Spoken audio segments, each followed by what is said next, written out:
Vă salut, prieteni, și bine ați revenit pe micuțul meu canal de YouTube. Suntem în data de 23 iulie 2023. Sunt după o partidă de pescuit de 4 zile pe Dunăre. Locația exactă nu aș putea să vă spun, deoarece aș crea foarte multe polemici și discuții și nu doresc acest lucru. Informativ vreau să vă arăt practic de unde începe rezervația Deltei Dunării, conform hărților care sunt mai peste tot în online. Am zis să vă filmez, să vă arăt și practic de unde nu mai avem voie să campăm. Ei au acolo o bornă pe acele hărți. Sincer să fiu, tot m-am uitat după ea, dar cred că ori nu știu eu unde se află. Ei spun că biosfera, conform acelei hărți, începe pe digul de apărare a satului Grindu, în amonte până la o bornă C11, cred, sau ceva de genul ăsta, da? Deci suntem fix la intrarea în sat, satul Grindu.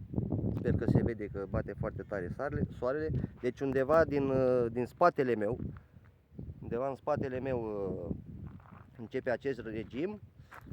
Cred că ajută pe mulți dintre voi, că fiecare își dă cu părerea care mai de care vis-a-vis de acest campat, care spune că de la Luncavița, care că de la Isaccea, care că de la Tolcea. Nu, greșit, el începe de aici, de la intrare în satul Grindu. Eu ce vă filmez acum este cotul pisicii, cunoscut ca și cotul pisicii. Mă rog, eu mai mult de discutat acolo, de ce se cheamă așa, dar nu asta contează. Vreau să vă arăt ca să vedeți fizic cum arată. Acesta este digul spre comuna Grindu, fix în cot, undeva, cred că la 1 kilometru, să spun, în fața mea acolo, începe acest regim de campat. Deci aviz celor care doresc să vină aici, ca să știe, să nu aveți surprize cu inspecția piscicolă, cu poliția de frontieră și, mă rog, ce organe mai sunt competente să ne controleze la acte, da? Deci acesta este cotul pisicii, intrarea în satul Grindu, de aici începe regimul și este interzis campatul.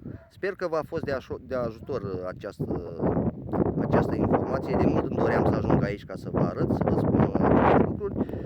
Tot să discută pe mai toate grupurile de pescuit, dar nu știu dacă a mai filmat cineva acest cod și limita biosferei cu restul zonei de pe Dunăre. Sper că v-a ajutat și numai bine vă doresc. Sănătate!